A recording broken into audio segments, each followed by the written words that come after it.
bom dia a todos e todas que estão aqui em mais um webinar do IBRACON.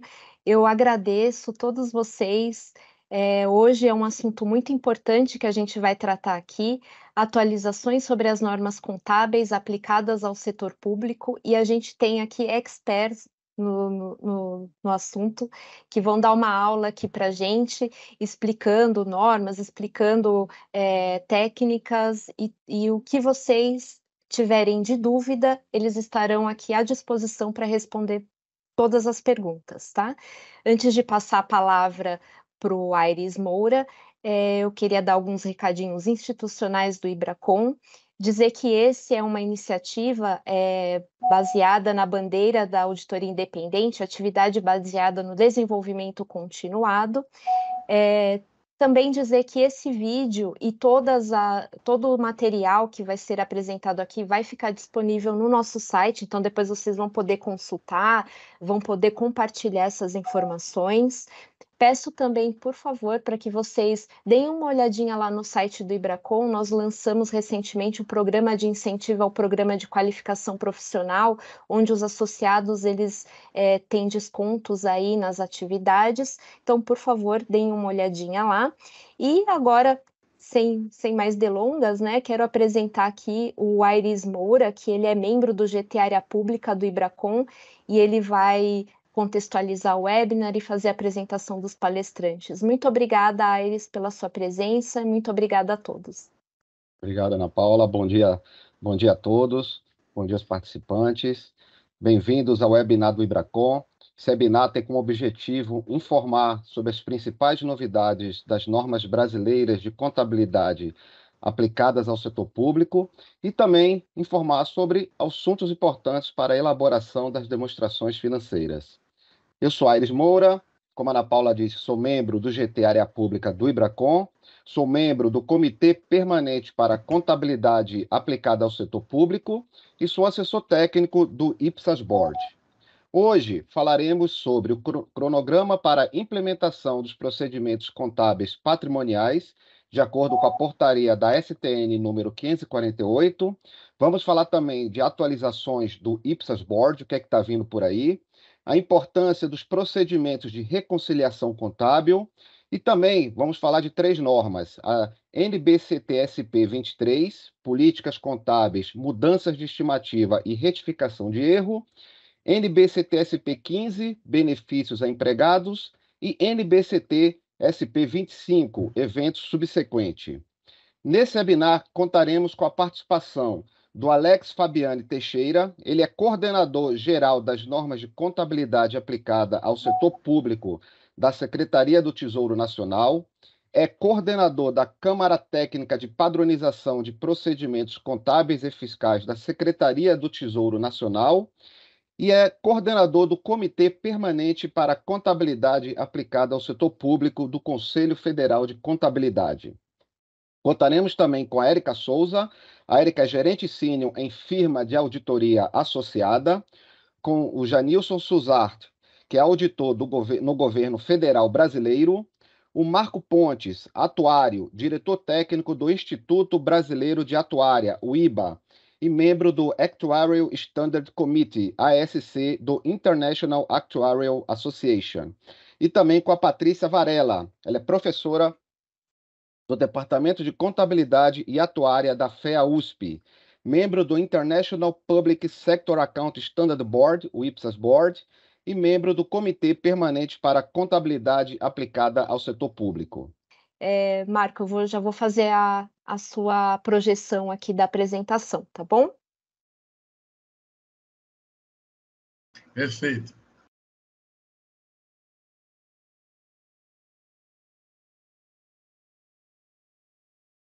Estão vendo aí? Em primeiro lugar, eu queria agradecer, bom dia a todos, agradeço ao Aires e à Ana, né, pela oportunidade de estar aqui hoje com a comunidade contábil para compartilhar alguns minutos sobre a NBC-TSP 15, que trata de benefícios a empregados. Ela compreende, ela traz aspectos contábeis e aspectos atuariais também. Eu já tive a oportunidade, no passado, com o meu colega, meu par, Daniel Conde, do IBA, de estar com alguns que estão aqui presentes, com a equipe técnica da Secretaria do Tesouro Nacional, com o Janilson, a doutora Patrícia também, e membros de alguns tribunais de contas. Eu me lembro da Sabrina, do Rio, né, para falar sobre esse tema quando fomos requisitados no IBA. Bem, tratar esse tema em tão boa companhia é um privilégio para mim, né? Eu estou aprendendo aqui, o Janilson fez algumas colocações que sanaram algumas dúvidas que eu tenho. O foco desse documento que eu vou apresentar é a NBC, TSP, são os entes públicos, né? União, Distrito Federal, estados e municípios, que patrocinam, né, planos nos institutos de previdência, que compõem o regime próprio de previdência social. Por iniciativa, eu costumo dizer, sempre que posso, eu costumo dizer que a evolução do mercado ele se dá de duas formas, não existem outras formas. A primeira diria que ela se dá em função da própria complexidade do mundo dos negócios, né? Então, as empresas fazem investimentos. E a outra razão é por conta da força de mudanças no ambiente regulatório. Sob essa perspectiva, os órgãos reguladores, especialmente a partir do início da década de 2000, eles têm atuado como se fossem as locomotivas das grandes mudanças que ocorrem. Ouvimos aqui o Alex falar, ouvimos a doutora Patrícia falar, que vai ao encontro exatamente dessa minha afirmação. E, por essa razão, eu estou aqui hoje, né? Trazer um pouco de luz sobre um tema que se tornou polêmico, por conta da resistência de alguns que militam no segmento. Eu creio que isso acontece por falta de conhecimento, e essa resistência semelhante aconteceu também por ocasião da adoção do IFRS no setor privado. Hoje, passado mais de uma década, né, foi adotado em 2010, retroativamente em 2009, já existe, o assunto foi pacificado e é aceito por toda a comunidade. Então, eu vou falar um pouquinho dos antecedentes, eu não consigo falar do momento presente sem antes falar um pouquinho do passado, a NBC TSP 15, e abordar alguns aspectos atuariais e partir para a conclusão. Vamos adiante? Pode ir. Essa aí era para estar na primeira, mas podemos ir. Bom, os antecedentes. Antes de nós passarmos para os movimentos de convergência global, nós devemos lembrar que nós tivemos situações muito conturbadas durante o processo da globalização. Passando aqui, eu me lembro da crise mexicana, né? Eu me lembro da desvalorização do real no governo Fernando Henrique, eu me lembro da crise asiática de 1997, o rompimento da bolha do mercado acionário, que afetou as empresas Dot.com, das crises da crise das seguradoras na Europa, das seguradoras de vida.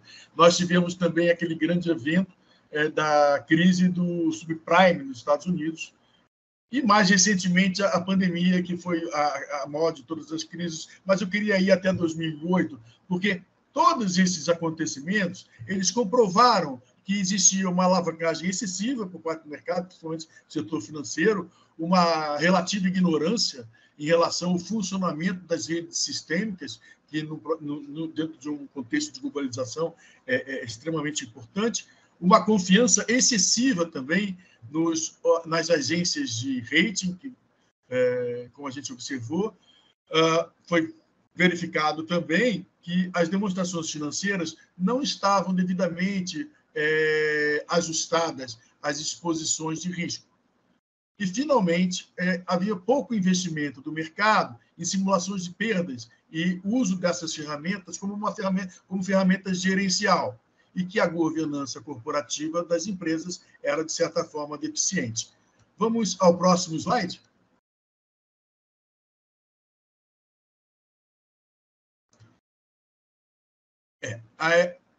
Pode ir mais, pode ir mais. Então, o resultado de tudo isso que eu falei gerou 4 grandes movimentos de convergência global, que foram adotados pelo Brasil, né? Desde 2004, lá no primeiro governo do presidente Lula, com a SOX 404. Depois tivemos Basileia II, para restrita ao mercado das entidades, indústrias financeiras. Solvência II, que afetou o mercado de seguros, que é muito semelhante ao modelo de Basileia II e Basileia III. E, finalmente, o FRS, que é o que nós estamos falando, todos nós estamos falando aqui. Isso tudo propiciou para o mercado uma melhora na gestão do risco corporativo, uma margem de solvência mais robusta e mais eficiente para a alocação de capital para as indústrias financeiras, né, bancária e de seguros, uma subscrição de risco mais rigorosa, isso fica principalmente retratado na questão da solvência 2 e 3, e uma maior transparência para acionistas e segurados para a indústria de seguros, e o FRS para a indústria como um todo. O próximo slide. Então, vamos entrar agora na NBC-TSP15. Ela trata de benefícios aos servidores, aos empregados, e estabelece que a contabilização e a divulgação desses benefícios, como deve ser feito. Então, ela compreende o ocupante de cargos e empregos em funções públicas, civis ou militares, os membros de qualquer dos poderes, os detentores de mandato eletivo e os demais agentes políticos que recebam qualquer espécie remuneratória ou qualquer forma de prestação de serviço. Eu vou lembrar aqui aos senhores que não estou falando, só um momentinho só, não estou falando da portaria 1467 que os atuários utilizam para fazer a apuração das obrigações das empresas. Vamos para o próximo slide? Então, o que acontece aqui qual é o objetivo? Um aspecto importantíssimo que eu gostaria de falar do FRS é que não vou ensinar para vocês que são contadores, que já sabem o beabá e vocês estão mais adentro dessa questão. Mas o FRS, entre outras coisas, permitiu um aprimoramento nos relatórios financeiros, como, por exemplo, uma melhor interpretação pelos seus usuários, tanto nos aspectos características da questão qualitativa como quantitativa, como também pela clareza, confiabilidade, relevância e o equilíbrio entre custo e benefício na preparação das demonstrações financeiras, e passaram a ter os mesmos critérios. Hoje, nós somos mais de 120 países signatários do FRS, incluído o Brasil. E um aspecto muito importante do FRS é que ele veio para...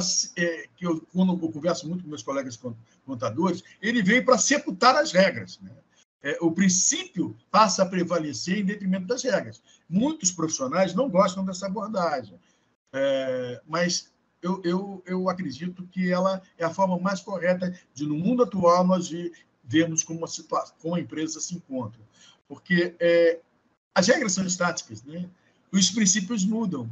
Mas é preciso destacar também que eles não mudam ao bel prazer. Eles mudam para acompanhar a evolução da sociedade. Eles devem ser muito bem respaldados quando você está defendendo um princípio. E deve ser respaldado com sólida argumentação. Então, o FRS ele exige que nós mantenhamos sempre a mente aberta. Pois se abordarmos as perspectivas formais,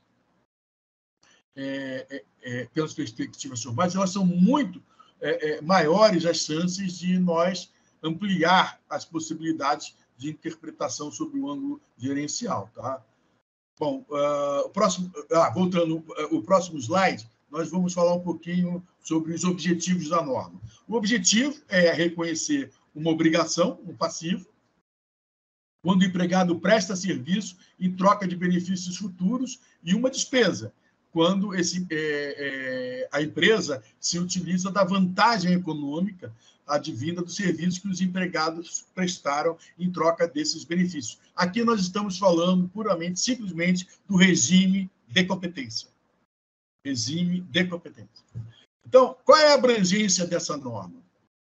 Elas são aplicáveis à contabilização e divulgação de planos de benefícios empregados. E o seu propósito é a contabilização da obrigação do patrocinador com esses planos nas demonstrações financeiras. Elas se aplicam também aos planos e acordos formais e não formais. Planos e acordos formais, plano de aposentadoria. E outra questão extremamente importante, ela não fala só de plano de aposentadoria, mas plano de assistência médica também. Existem outros benefícios, como seguro de vida, e às vezes, e acordos sindicais. O foco maior sempre fica sobre aposentadoria, mas não é. É muito mais do que aposentadoria. Né? E também sobre práticas informais que nós chamamos de obrigações construtivas, mas não vamos entrar nesse mérito aqui, mas também é coberto por elas. O próximo slide. Vamos entrar direto nos aspectos atuariais. Eu não vou... o documento, ele visa, né, o relatório atuarial a ser reconhecido pelo ente, né? Ou seja, com base nessa norma, o atuário gerar o produto do seu trabalho. Ele é um documento específico, vai demonstrar o compromisso frente ao plano de benefício, convergido os resultados para a contabilidade internacional. O relatório tem um relatório específico do NBC TSP 15, que é um relatório, e um relatório junto com um laudo muito específico, que nós chamamos laudo contábil atuarial. E o impacto contábil no balanço do ente federativo, que oferece benefícios a empregados, depende da modelagem que esse benefício foi criado.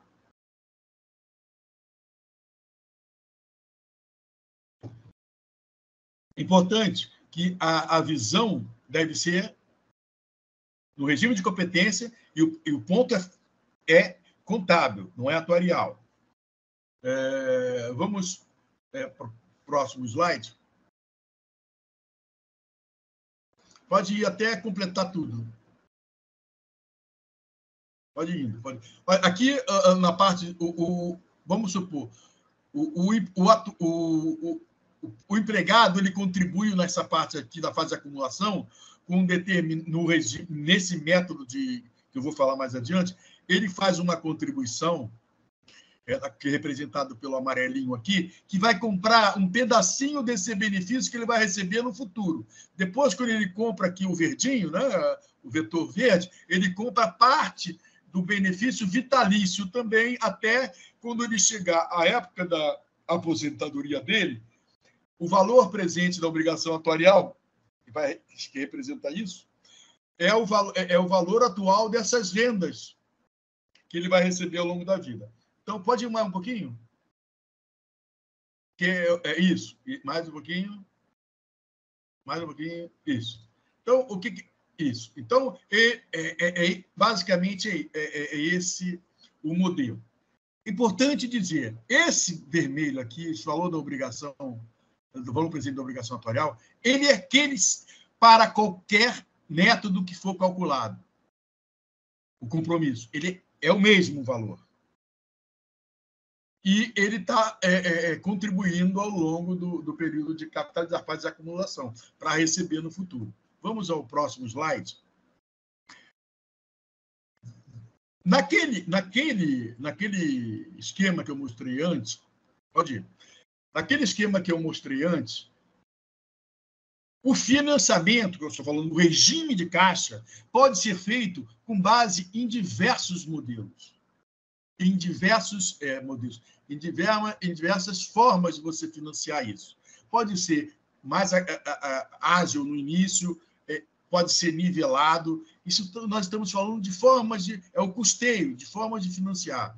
Mas a norma do NBC TSP 15, ela preconiza um único método de cálculo para poder fazer o reconhecimento, que é aquele que se assemelha ao regime de competência. Aqui, no caso, vamos imaginar uma pessoa que entrou no setor público com 20 anos de idade e vai se aposentar com 55 anos. Então, a cada ano de serviço é gerada uma obrigação por parte da empresa, né? do ente com ele. Então, ele vai acumulando de tal forma que, quando chegar na idade de aposentadoria, ele teria que ter, a rigor, aquele vermelho que eu montei para vocês, aquele vetor vermelho, seria o valor atual para pagar todas as rendas durante o tempo que ele viver. E se tiver dependente, se tiver esposa, também reversível para a esposa, e se tiver filhos, reversível parte para os filhos.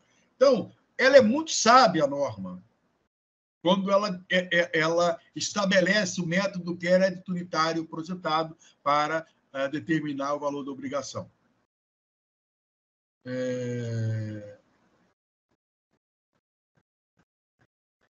Quando surgiu isso no setor privado, deu-se uma confusão muito grande.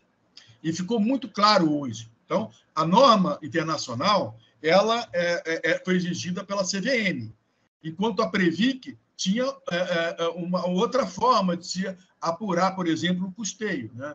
Então, misturar esses dois canais gerava uma discussão inócua. E muito tempo foi perdido nesse assunto, né? Então, como disse no início, hoje está pacificado. Então, a NBC TSP15, que é o correspondente ao CPC 33R1, ela tem como foco a leitura das demonstrações financeiras da empresa ou do ente público para o investidor. E não podemos esquecer que quem vai ser quando uma entidade internacional, como o Fundo Monetário Internacional, Banco Interamericano de Desenvolvimento, for analisar a situação de um determinado estado ou município para conceder o empréstimo, ele vai avaliar a situação da entidade, daquele ente, com base nessa avaliação, quando se tratar de benefícios empregados. Então, o CPC 33 e a NBC TSP15, ela tem o propósito de mostrar o risco associado à política de benefícios, praticada pelo ente ou pela empresa em favor de seus empregados e dirigentes. Já o caso relacionado à Previc, que hoje está mais avançada, né, ela está com o olho na situação de solvência do plano. O próximo slide. Aqui nós podemos ver também quais seriam os métodos que o atuário pode utilizar e deve ter a liberdade de escolher no financiamento, porque a capacidade de pagamento do ente ou da empresa está associado ao método da família que ele vai estar utilizando para fazer o pagamento ao longo do tempo. Mas, para fins de contabilização, isso tem que ficar muito claro para ser contabilizado. Vamos o próximo slide. Aqui eu estou dando um exemplo muito simples, né, de variação no passivo. Nós, atuários, trabalhamos com diversas premissas, diversas hipóteses atuariais ao longo do tempo. E são cenários de longuíssimos prazos.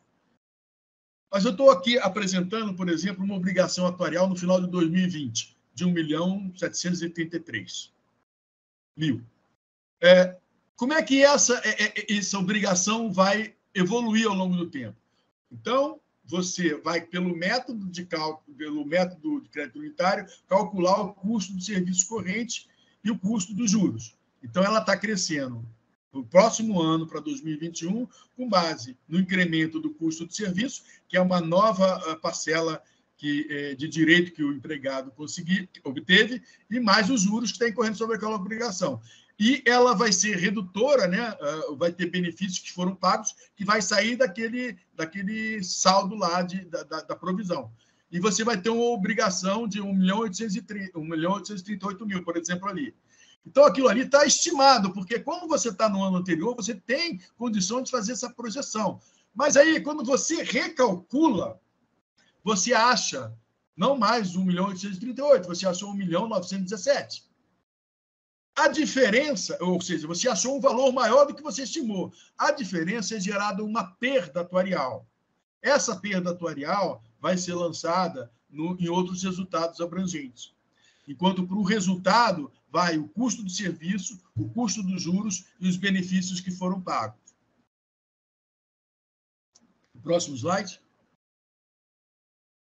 Então, pode ir mais um pouquinho. Então, resumindo, para fins do RRPPS, o atuário utiliza uma legislação específica. Para fins de benefício do desempregado, ele utiliza uma outra referência, que é o NBC-TSP 15 e o CPC 33, no caso do privado. Então, no primeiro caso, nós temos a emissão de resultado para a ex-prévio, o DPREV agora, nível de cobertura das empresas, revisão do plano de custeio, equacionamento de déficits superados e o sentido prático gerido pelo sistema. E, do outro lado, nós temos a emissão de um resultado ao ente federativo, o valor da obrigação atuarial do plano de benefício definido, a situação de cobertura exclusiva, o reconhecimento da despesa e o reconhecimento dos ganhos e perdas no HORA. Temos critérios aqui muito diferentes para ser considerado no cálculo atuarial e no reconhecimento dos valores dos ativos. O ativo para fins de NBC-TSP 15 tem que ser a valor de mercado, negociável. Para fins, por exemplo, eu vou dar um exemplo para, no caso de entidade fechada, a patrocinadora do plano de uma entidade fechada. O valor de uma dívida da patrocinadora, com a patrocinadora, não entra como um ativo, porque ele não é negociável. Então, isso é abatido, como também os fundos são abatidos. Então, existem diferenças fundamentais que devem ser consideradas quando você fizer a avaliação entre um e outro. Um aspecto de muita grande importância que nós devemos lembrar é o grande desafio que existe para todos nós, né? Para nós contadores, para nós atuários. E por que eu digo isso? Os contadores todos já reconhecem seu trabalho já há bastante tempo. Mas a adoção do FRS no setor público traz um mar de oportunidades para os profissionais das mais variadas vertentes, especialmente os contadores e nós atuários. Os órgãos de regulação, supervisão e de auditoria, eles precisam, por exemplo, eu penso, ter mais atuários, porque da mesma forma que hoje as empresas de auditoria as atividades se tornaram cada vez mais complexas. Hoje você tem especialistas de saúde dentro dessas empresas, você tem especialistas de engenheiros, você tem também especialistas atuários. Hoje, eu citava no início, nós temos hoje cerca de 70 atuários na Ernst Young, mesmo volume na Price, e assim vai. Por que eles estão lá? Estão lá para dar o suporte para os profissionais de auditoria em relação ao risco de auditoria que existe. E esse risco de auditoria, ele existe também para os membros dos tribunais de conta, os membros que fazem auditoria no governo, na União. Então, isso se dá por conta da mudança na questão do ambiente de negócios. Bom, existe também muita incompreensão acerca do papel do atuário. Apesar de nossa profissão ser regularizada e convivemos há anos já com vocês. Então, recentemente, por exemplo, eu me deparei com um artigo intitulado A Ciência Atuarial em Passárgada, que é um exemplo típico, onde o autor diz que contou com a ajuda de 2 atuários para fazer a revisão desse texto. Ele distorceu de forma grotesca algumas sugestões desses meus colegas. Então, no infeliz artigo que ele escreve, ele responsabiliza os atuários pelos déficits, ignorando a realidade dos fatos. O atuário ele não legisla. O atuário ele apenas contribui com a sua parcela de conhecimento para melhorar o processo, né? Então, melhor teria sido que ele tivesse deixado o nosso querido Manuel Bandeira em paz. Então, eu insisto para vocês de que existe uma grande oportunidade para atuários e contadores trabalharem juntos nesse grande desafio que nós temos. Eu fico à disposição de vocês e agradeço a todos vocês por estar até aqui. Um pouco cansativo, mas abreviar em 15 minutos é um desafio muito grande, uma norma tão complexa. Obrigado. Eu vou quebrar o protocolo aqui, e aí depois a Ana provavelmente ela me bate. Mas eu tenho só uma última pergunta, Ana. Agora vai para o Marco Pontes aqui, que é o seguinte: quando a gente fala da norma internacional, no caso aí que a gente falou da TSP15, a gente vê uma falta, uma distância aí entre o que é real, né, do emissor ali, da forma como foi emitida a norma, a realidade deles ali para a nossa realidade, né? E que algumas pessoas aí podem achar que isso daí acarreta numa insuficiência, numa insuficiência que compõe o RPPS. Você acha disso, Marco? Faz sentido isso para você? Eu vejo isso mais como uma resistência, tá? Todo movimento novo ele gera uma resistência para aceitação, como mencionei na apresentação anterior. Isso aconteceu no setor privado, mas a norma foi aplicada na íntegra. Eu vi que alguém fez uma pergunta no chat muito rapidamente. Quando que a NBC TSP15 entra em vigor? Já está em vigor. Já está em vigor. Mas, por outro lado, eu também compreendo que é importante nós sempre, mesmo sendo mercado privado, nós olharmos com atenção para os segmentos privados, que já tem algumas referências que podem contribuir muito. Nós temos institutos muito díspares, né?